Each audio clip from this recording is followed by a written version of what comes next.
frightened, and that he's very uncertain as to not only what is happening next, but what direction his life is going. Fort Worth, Texas, March 12, 1992. In the quiet darkness of the suburbs, a nightmare unfolded inside the home of Jack and Karen Kozlow. Two men slipped inside while the couple slept. Armed with blunt weapons, they launched a savage attack. By the time it was over, 40-year-old Karen lay lifeless on the bedroom floor, beaten beyond recognition. Her husband, Jack, clung to life, barely conscious, bleeding, but alive. At first glance, it seemed like a violent home invasion, one of those random tragedies that can strike any family. But the truth was far darker. This wasn't the work of burglars. It was an inside job. And at the center of it all was Jack's own daughter, 17-year-old Christy Kozlow. To the outside world, Christy looked like the picture of privilege. Born in 1975, she grew up in a wealthy Texas household where money was never scarce. She had nice clothes, a comfortable home, and every opportunity her peers could envy. But beneath that facade of privilege was resentment. Christy wasn't satisfied with what she had. She didn't want to wait for her inheritance or build a life of her own. She wanted the family fortune immediately, and she was willing to kill for it. According to prosecutors, Christy's greed and impatience took shape as a deadly plan. She believed her father's estate was worth over $1 million. If her stepmother Karen was eliminated, and if her father didn't survive either, Christy stood to gain it all. But she wasn't going to get her own hands dirty. Instead, she turned to her boyfriend, Brian Salter, and his friend Jeffrey Dillingham. She promised them money, jewelry, and her father's car in exchange for carrying out the murders. Together, the three conspired to unleash violence inside the Kozlow home. In the early morning hours of March 12th, Salter and Dillingham crept into the master bedroom while Jack and Karen were asleep. The attack was frenzied and merciless. Karen bore the brunt of the assault, beaten to death with a hammer. Jack, struck repeatedly, somehow clung to life. Barely able to breathe, he would later recall drifting in and out of consciousness as the attackers left him for dead. His survival would prove to be the one thread that unraveled the entire scheme. When police first arrived, the scene looked like a botched burglary. The Kozlow home showed signs of forced entry, and valuables were missing. But detectives weren't convinced. Something about the staging felt wrong. And when Jack regained enough strength to speak, the case took a sharp turn. He described what little he remembered about the attack. He couldn't identify the intruders by name, but he was certain the violence wasn't random. His instincts told him something more sinister was at play. As investigators dug deeper, inconsistencies began to surface. Christy's behavior was cold, detached, almost rehearsed. Instead of grieving for her murdered stepmother or worrying over her father's survival, she seemed focused on appearances.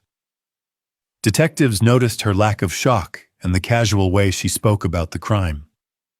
Behind closed doors, she boasted to friends about her role in the plot.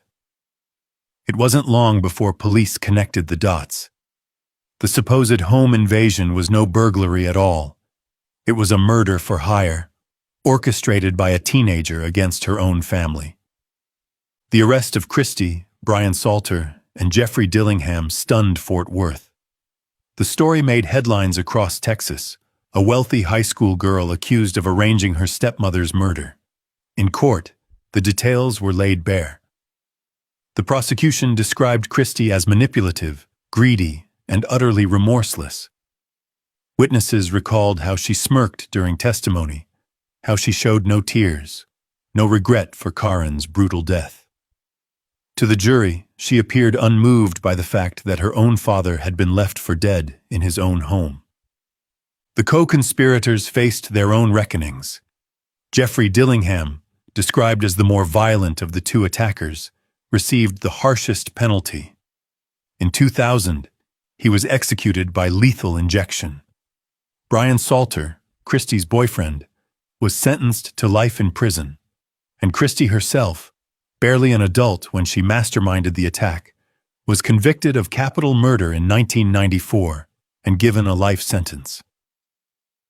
The sentences highlighted the uneven application of justice in Texas. One man executed, 2 others consigned to decades in prison, all for the same deadly scheme. Today, more than 30 years later, Christie Kozlow remains behind bars at the Hobby Unit in Texas.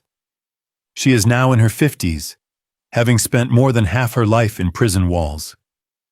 She has grown older, but her name remains tied to one of the most chilling cases of family betrayal in Texas history. What makes the Christie Kozlow case so haunting is not just the violence, but the motive. This wasn't an act of passion or a crime born out of desperation. It was greed, calculated, cold, and fueled by impatience. A teenager with every advantage at her fingertips decided that murder was the fastest route to wealth. And in doing so, she destroyed her stepmother's life, nearly ended her father's, and condemned herself to spend the rest of her days in a prison cell. Jack Kozlow survived, but he carried the scars of that night for the rest of his life. For the community of Fort Worth, the crime was a chilling reminder. Sometimes the most dangerous threat doesn't come from strangers breaking in during the night. Sometimes it comes from the person you raised, the person you trusted, the person sitting at your own dinner table. Like, I was scared and I was like cribbing, and then I had made the gun go off, not purposely though, but like it went to the back of the room. Clear Lake City, Texas, July 18th, 2003. The afternoon sun was fading when something unimaginable happened inside a quiet home on the 3700 block of Millbridge Drive. It was supposed to be a normal day. 4 young friends gathered in a living room, talking, laughing, making plans. But in a matter of minutes, that safe suburban world turned deadly. When the police arrived, they found a crime scene so brutal, so senseless, it would haunt Texas for years. 4 promising young lives, Tiffany Rowell, Marcus Priscilla, Adelbert Sanchez, and Rachel Colarutis, were shot and bludgeoned to death in a vicious attack that seemed to come out of nowhere. But the biggest shock of all, the person behind the massacre wasn't a stranger. It was someone they trusted, a girl they had welcomed, helped, and befriended. 17-year-old Christine Paulilla. To understand the depth of this betrayal, you have to know Christine's story. Born in 1986, she faced hardship early. She lost her father in a work accident as a toddler. A rare form of alopecia left her almost completely bald as a child, and she grew up wearing wigs and being tormented by classmates. By the time Christine entered Clear Lake High School, she was painfully shy and deeply insecure. That changed when 2 girls, Tiffany Rowell and Rachel Colarutis, reached out to her. They gave her makeovers, helped her with makeup and hair, and more importantly, offered friendship. Christine's transformation was so striking, she was voted Miss Irresistible by her classmates, proof that the kindness of a few can change a life. But beneath the surface, Christine's insecurities never really faded. As she got older, she struggled with depression and began experimenting with drugs. She fell into a relationship with Christopher Snyder, a boyfriend who was older, troubled, and increasingly controlling. The pair spiraled deeper into substance abuse, and Christine became isolated from the very friends who had once saved her from loneliness. What happened next was shocking in its cruelty. On July 18th, Christine and Snyder went to Tiffany Rowell's house, where Tiffany, Marcus Priscilla, Rachel Colarutis, and Adelbert Sanchez were spending the afternoon. The official story would later claim it was a drug-related robbery, but the facts reveal a much darker motive, one rooted in jealousy, addiction, and a desperate need to belong. The attack was sudden and merciless, Christine and Snyder pulled out guns, and the living room erupted in chaos. All four friends were shot at close range. When the guns jammed, the killers used the butts of the weapons to bludgeon the wounded. In the end, there was no escape. Even as Rachel Koloroutis, Christine's closest friend, begged for her life, reportedly asking why, with her dying breath, the violence did not stop. It was an act of complete betrayal. The very people who had helped Christine become someone new were now victims of her rage and pain. The aftermath stunned the community. Tiffany, Rachel, Marcus, and Adalbert were all popular, well-liked students, known for their kindness and loyalty. Their families were left shattered, struggling to comprehend how one of their own could have turned so violently against them. For 3 years, the case went cold. Christine Paulilla vanished, changing her appearance, marrying another man, and trying to build a new life. But the truth has a way of surfacing. In 2006, an anonymous tip finally led police to Christine. She was arrested and charged with capital murder. In court, Christine claimed she had no memory of the killings, insisting she had blacked out during the attack. Prosecutors, however, showed evidence of careful planning and intent. They argued that Christine's deep-seated insecurities, drug dependency, and toxic relationship with Snyder had led her to a breaking point, a moment where she turned on the friends who had once rescued her. The jury didn't buy her defense. In 2009, Christine Paulilla was found guilty of capital murder and sentenced to life in prison without the possibility of parole. Her accomplice, Christopher Snyder, never faced justice. As police closed in, he took his own life, leaving Christine to answer for both their crimes. Today, Christine Paulilla is 39 years old, serving her sentence at the Mountain View Unit in Texas. Decades later, her name is still synonymous with one of the worst acts of betrayal in Texas history. A story of a girl who could not escape her own pain, who repaid kindness with violence and who destroyed 4 young lives in the process. What makes the Clear Lake murders so chilling isn't just the violence, but the motive. This wasn't about money or revenge against strangers. It was the total collapse of trust between friends, the ultimate violation of loyalty and love. Christine Paulilla's story stands as a grim reminder. Even the deepest wounds, if left untreated, can become something unrecognizable. And sometimes, the hand you reach out to help can be the one that turns against you in the end.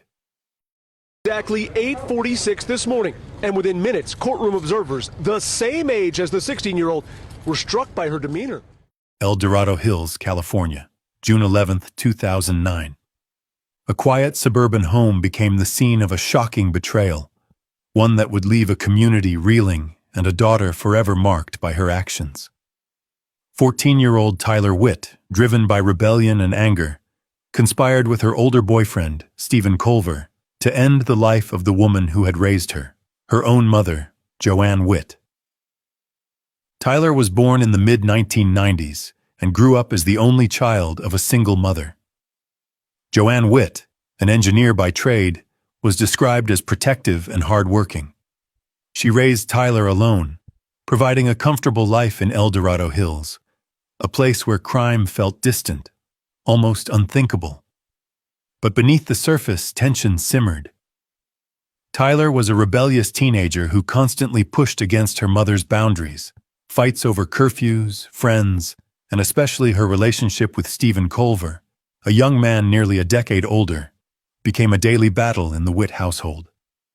By the time Tyler met Stephen Culver, she was searching for freedom and belonging. Their romance quickly turned intense and obsessive. When Joanne discovered the relationship, she acted, reporting Culver to authorities for statutory rape, desperate to protect her daughter from a man she saw as dangerous and manipulative. For Tyler, it felt like the ultimate betrayal. Her anger and resentment boiled over. She didn't see a mother trying to protect her. She saw an enemy standing in the way of the love she believed was real. The depth of Tylar's anger became painfully clear in her own words. In the days leading up to the murder, she wrote a letter to Joanne, 3 words that would echo long after the crime. I hate you. It was a chilling signal of what was to come, a final break in the fragile bond between mother and daughter. The attack itself was brutal and calculated. On the night of June 11th, while Joanne slept, Tyler and Stephen put their plan into action. Armed with a knife, Culver stabbed Joanne more than 20 times. Tyler was not the one holding the weapon, but she was there, participating in the planning, standing by during the attack, and helping to cover up the crime. Afterward, the pair attempted to stage a suicide pact, hoping to craft a tragic narrative that would disguise the truth, that Joanne Witt's life had been taken by the daughter she fought so hard to protect. Their story began to unravel almost immediately. When police began investigating the staged suicide, inconsistencies appeared. Tyler and Stephen's accounts didn't match, and evidence at the crime scene pointed to a carefully orchestrated murder rather than a spontaneous tragedy. It wasn't long before the truth came out. Joanne's own daughter had betrayed her in the most final way possible. The trial that followed gripped the nation. The motive was clear: a forbidden love, fueled by teenage rebellion and a desperate need for control. Prosecutors painted Tyler as a manipulative teen who plotted her mother's death to avoid consequences and keep her relationship with Culver alive. The defense argued that Tyler was a vulnerable, easily influenced girl, caught in the orbit of an older man who manipulated her into violence. But in the end, Tyler herself provided the most damning testimony, turning against Stephen Culver in exchange for a reduced sentence. Tyler Witt pleaded guilty to second-degree murder and received a sentence of 15 years to life in prison. Stephen Culver, found guilty of first-degree murder, was sentenced to 26 years to life. For many, it seemed like justice had been served, but the scars ran deep, especially for a community left to ask how things could have gone so wrong. But Tyler's story didn't end behind bars. In 2022, after serving 14 years, she was granted parole. By 2023, she walked out of prison, a free woman, but forever changed. Now using the name Charlie, Tyler has spoken publicly about her crime, expressing regret and taking responsibility for her actions. In a rare 2024 interview, she discussed her growth, her time in rehabilitation, and the pain she caused. Today, she lives privately, likely still in California, hoping to rebuild a life from the ashes of tragedy. What makes the Tyler Witt case so haunting isn't just the violence, but the motive that drove it. A teenager so consumed by rebellion and obsession that she conspired against her own mother. Joanne Witt died trying to protect her child, a victim not only of a crime but of the very love that should have kept her safe. For Tyler, the cost was her own freedom and her mother's life. For El Dorado Hills, the shock lingers, a reminder that sometimes danger comes not from the outside, but from within our own walls. If you've made it this far and want more true crime stories that explore the darkest corners of family and trust, make sure to subscribe and hit the notification bell. There's always another story to tell. Maybe 10, 15 years into my sentence, I really didn't even understand what happened. Honestly, I sat and tried to figure it all out. Gary, Indiana, May 14th, 1985. It was a quiet afternoon when 78-year-old Ruth Pelkey, a beloved Bible teacher and widow, opened her door to 4 teenage girls seeking a lesson in faith. What she didn't know was that 15-year-old Paula Cooper, alongside Karen Corder, Denise Thomas, and April Beverly, had something far darker in mind. Their motive was shockingly small: $10 and a set of car keys, enough for a night of arcade games. What followed would become one of Indiana's most notorious crimes, a story of brutality, loss, and ultimately, forgiveness. Paula Cooper's story began in violence. Born into a troubled home, she suffered years of severe abuse, both physical and otherwise. Those who later studied her case described a childhood defined by chaos and pain, factors that would help explain, but never excuse, the rage that boiled inside her. By her early teens, Cooper's world had already come off its rails, her life shaped by anger, neglect, and the influence of a peer group as lost as she was. That May afternoon, Cooper and her friends arrived at Ruth Pelkey's modest home under the guise of wanting Bible lessons. Pelkey, a woman known for her kindness, generosity, and unwavering faith, welcomed them inside. She believed in redemption and second chances, hoping she could help guide these young girls onto a better path. But her trust would be repaid with unthinkable betrayal. Inside, the atmosphere shifted quickly. The girls, emboldened by each other's presence, attacked.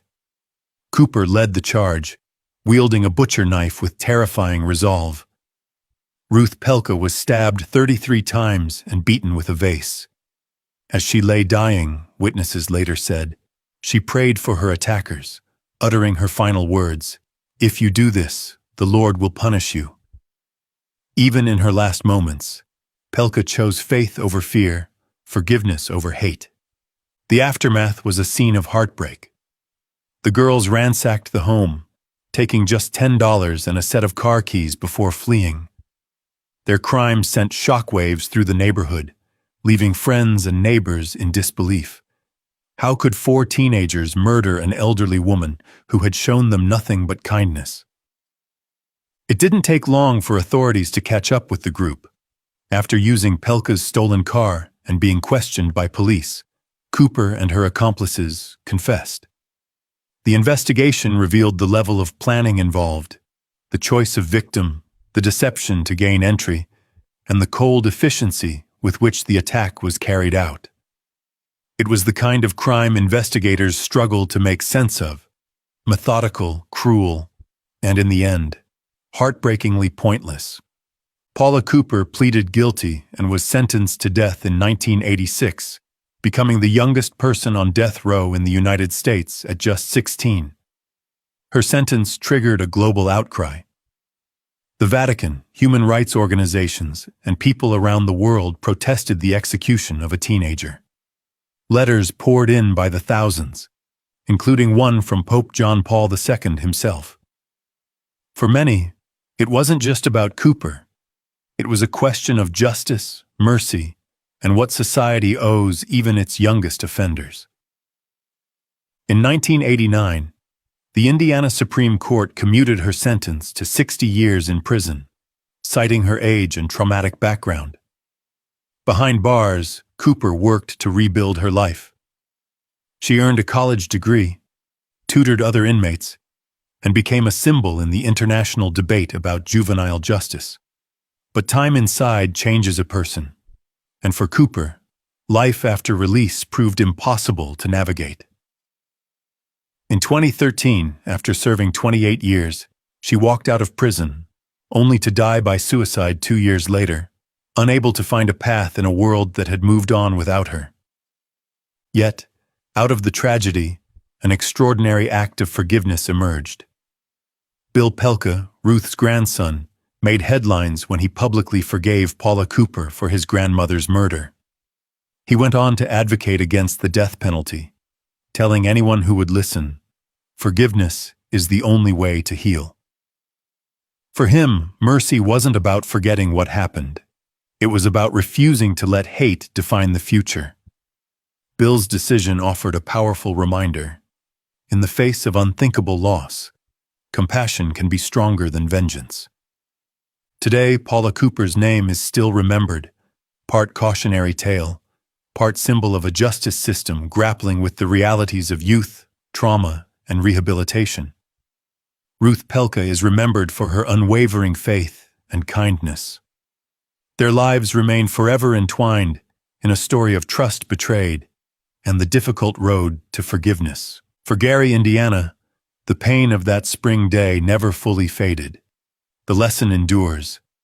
Sometimes the smallest decisions, a moment of trust, a flash of anger, a simple act of kindness, can shape lives in ways we can never predict. Mesquite, Nevada, January 21st, 2003.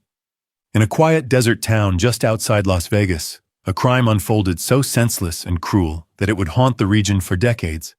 It was an act of calculated vengeance, planned and carried out not by seasoned criminals, but by two teenagers, 16-year-old Monique Maestas and her 19-year-old brother, Bo.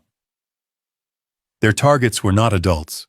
They were children, caught in the crossfire of a world they never asked to enter.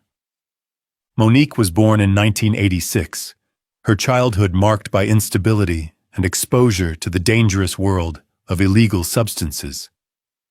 Growing up, she learned to navigate chaos, often turning to petty crime and dangerous friendships. By her mid-teens, Monique was already well known to police, tangled in the same web as her older brother. The Maestas siblings lived on the margins, desperate for acceptance, respect, and a sense of belonging. But that desperation would turn deadly when they believed themselves betrayed in a drug deal.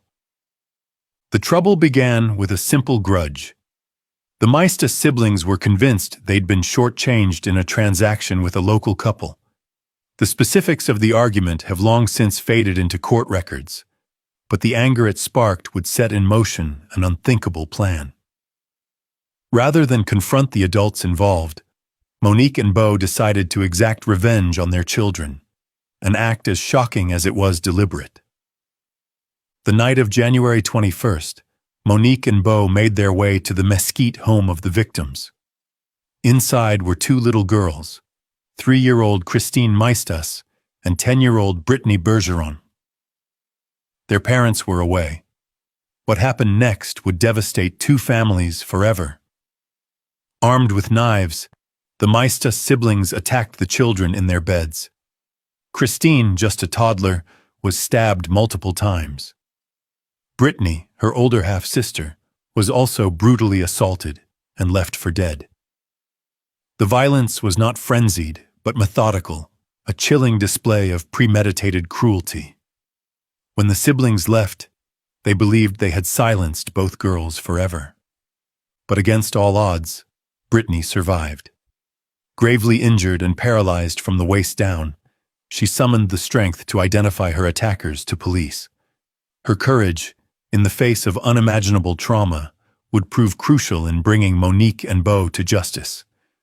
Brittany's words in court, "They took my sister away from me," became the haunting heart of the trial.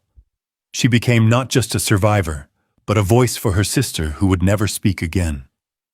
The investigation moved quickly. With Brittany's testimony and forensic evidence, police arrested the Maestas siblings. In the courtroom, Monique showed little emotion. Prosecutors painted her as manipulative, hardened by a life of crime even at 16. The details of the attack shocked even seasoned investigators. There was no motive that could make sense of such cruelty, just a twisted sense of vengeance carried out on the most vulnerable. In 2006, Monique Maestas pleaded guilty to first-degree murder and attempted murder. Because she was a minor at the time, she was spared the death penalty, but the judge made it clear her crimes would not be forgotten. She was sentenced to 2 consecutive life terms, with eligibility for parole after 47 years.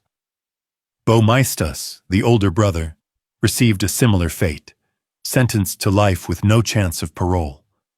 But Monique's story didn't end there. In 2009, news broke that she had begun a romantic relationship with a corrections officer while behind bars.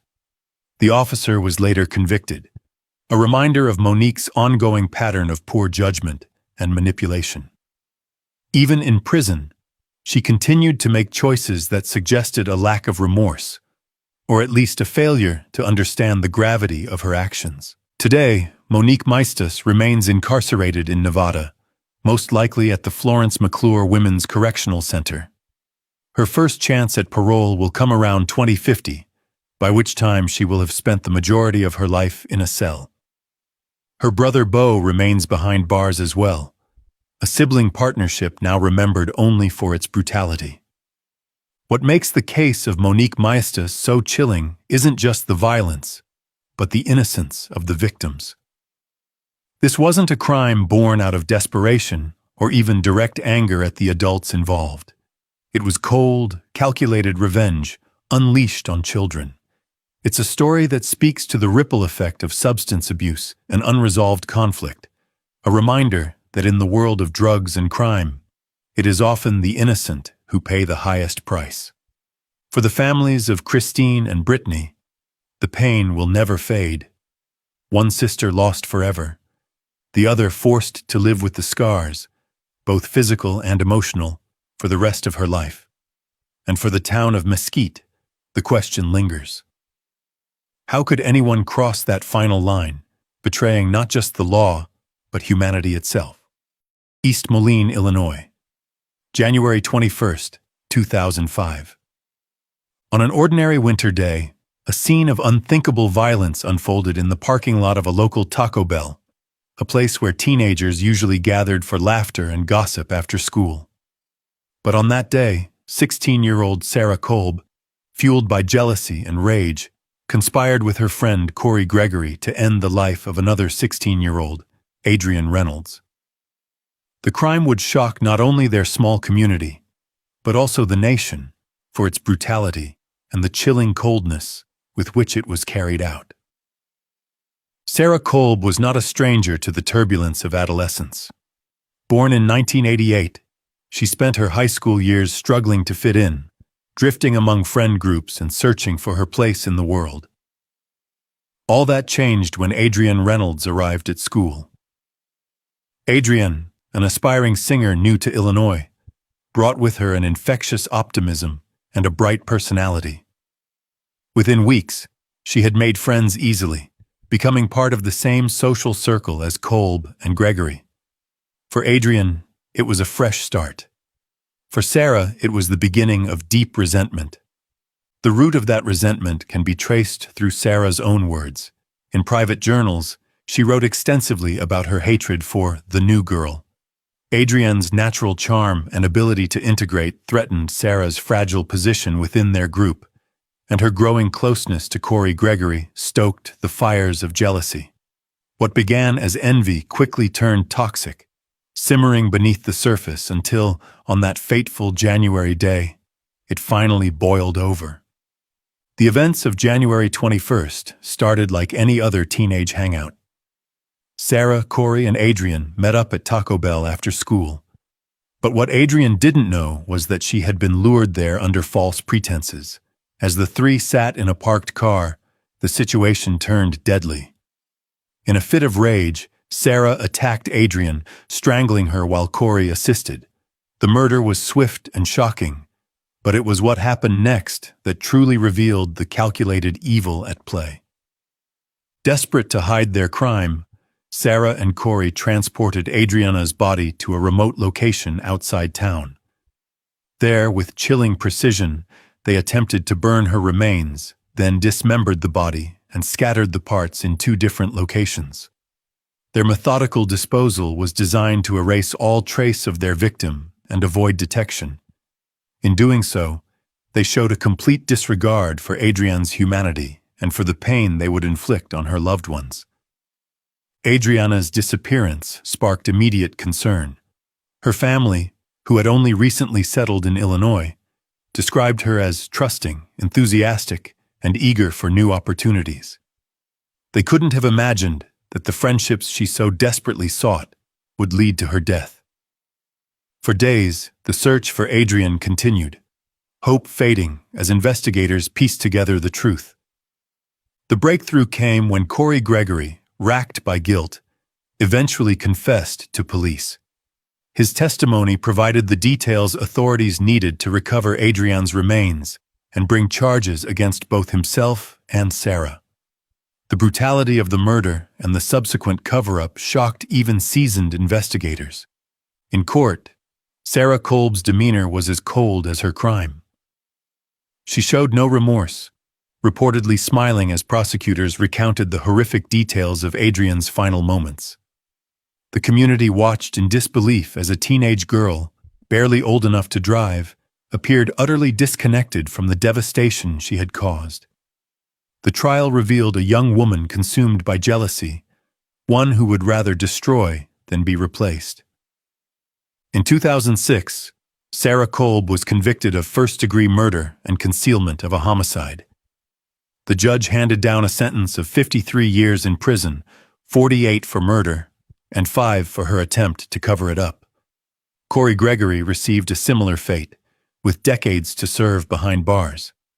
Despite a wave of juvenile justice reforms across the country, an Illinois appellate court ruled in 2023 that Kolb's crimes were simply too severe to merit resentencing.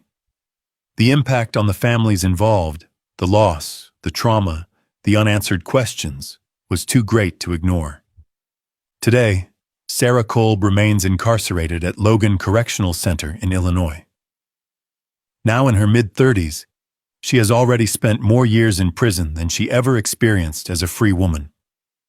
Her earliest possible release is not projected until around 2058. Over the years, there has been no public sign of remorse or change, just the long, slow march of time behind bars. The story of Adrienne Reynolds stands as a painful reminder of how quickly teenage jealousy can spiral into violence, and how a single act can destroy two families forever. For Adrienne's loved ones, her memory remains a symbol of trust misplaced and kindness betrayed. And for East Moline, the case of Sarah Kolb endures as a chilling lesson. Sometimes, the most dangerous enemies are the ones who sit beside us, wearing a friend's smile. Sasebo, Japan. June 1, 2004. Inside the quiet halls of Okubo Elementary School, an act of violence unfolded that would send shockwaves across Japan and eventually the world. 11-year-old Natsumi Tsuji, known for her intelligence and reserved nature, lured her classmate, 12-year-old Satomi Mitarai, into an empty classroom during the lunch break. What happened next would change both families forever and ignite a storm of controversy about childhood, the digital world, and society's fascination with juvenile crime. Natsumi Tsuji was born in November 1992 and quickly gained a reputation for academic brilliance. With an IQ of 143, she was recognized by her teachers as a gifted student, quiet, studious, and diligent. But while her academic scores soared, her social life lagged behind. Tsuji was intensely introverted, spending her time reading manga, surfing the internet, and increasingly exploring dark corners of the web, including disturbing sites featuring graphic violence. Her parents and teachers saw only her quiet exterior, missing the isolation and dangerous curiosity growing beneath the surface. Satomi Mitarai, on the other hand, was known for her cheerful, friendly nature. She was outgoing, well-liked, and trusted Natsumi as a friend. The two girls had bonded online and at school, but behind that friendship, tensions brewed, rooted in the new digital landscape that shaped their generation. An online argument had erupted between them. The cause was petty, even by adolescent standards. Mitarai had called Tsuji goofy and pretentious on her personal website. What seemed like harmless teasing would become the catalyst for a tragedy no one could have predicted. The attack was chilling in its precision. During lunch, Tsuji asked Mitarai to come with her, promising a game in an empty classroom. Once inside, she blindfolded Satomi, turning the scene into a cruel mockery of friendship and trust. Then, using a box cutter she'd brought from home, Tsuji slit Satomi's throat and arms with calculated brutality. The wounds were fatal. Satomi bled to death, alone, in the corner of a classroom. Her life ended over a trivial, digital slight. What makes the case even more disturbing is what happened next. Tsuji, still covered in blood, calmly returned to her class as if nothing had happened. When teachers noticed the blood, she confessed immediately, but her face betrayed little emotion. To investigators, she spoke simply, almost clinically. "I would like to apologize." The lack of remorse, the composure from a child so young, stunned even experienced police officers. News of the crime spread quickly, but it was the internet's reaction that took the story in an unexpected direction. A photograph of Tsuji, taken days before the murder, went viral. In it, she wore a blue Nevada sweatshirt, earning her the nickname Nevada Tan among online communities. Soon, fan art, conspiracy theories, and memes flooded message boards around the world. The digital fascination with Tsuji's crime raised uncomfortable questions. Why do we turn killers into icons? What does it say about us as a society when tragedy becomes entertainment? For Satomi Mitarai's family, the pain was unbearable. They had lost a daughter, betrayed by a friend, murdered in a place meant to be safe. The randomness of the violence, the way a minor online argument turned deadly, became a cautionary tale for families everywhere. In the age of digital communication, words and slights that seem harmless can sometimes lead to unthinkable consequences. Under Japan's strict juvenile law, Natsumi Tsuji's punishment was controversial. At just 11, she was too young for adult prosecution, so she was sent to a reformatory for psychiatric evaluation and treatment. For years, her whereabouts and progress were kept private, protected by Japan's commitment to giving juveniles a chance at rehabilitation rather than simply punishment. Around the age of 18 or 20, Tsuji was quietly released, reportedly under a new name, her identity shielded from public view. To this day, her location is unknown, a testament to Japan's privacy laws and its belief in second chances. Even for those who have committed unthinkable acts, the story of Natsumi Tsuji, her intelligence, her isolation, and her descent into violence, continues to haunt Japan. The case exposed cracks in the system, the hidden struggles of gifted children, the impact of online culture, and the dangers of overlooking emotional warning signs. It also highlighted the uncomfortable reality that fascination with youth crime, amplified by the internet, can turn tragedy into spectacle. For the people of Sasebo, the memory of that day has never faded. Satomi Mitarai is remembered not as a victim of internet fame, but as a cheerful, trusting girl whose life was taken far too soon. And for parents, teachers, and communities around the world, the case stands as a stark warning. The digital age has given new weight to old dangers, and the line between virtual drama and real-world violence has never been thinner. Altamonte Springs, Florida, February 10, 2004. It was just after midnight when a nightmare unfolded behind the walls of a quiet apartment complex. 16-year-old Courtney Schulhoff and her boyfriend, Michael Morin, waited for the world to fall asleep. Then, in the silence of the night, they crept into the bedroom where Courtney's father, Frank Schulhoff, lay resting. Armed with a baseball bat, they attacked with a fury that left the walls spattered and the neighborhood in shock. By morning, Frank was dead, bludgeoned while he slept, the victim of a crime that would devastate a family and leave an entire community searching for answers.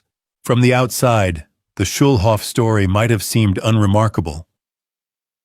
Courtney was born in late 1987 in Washington, D.C., before moving with her father to Florida.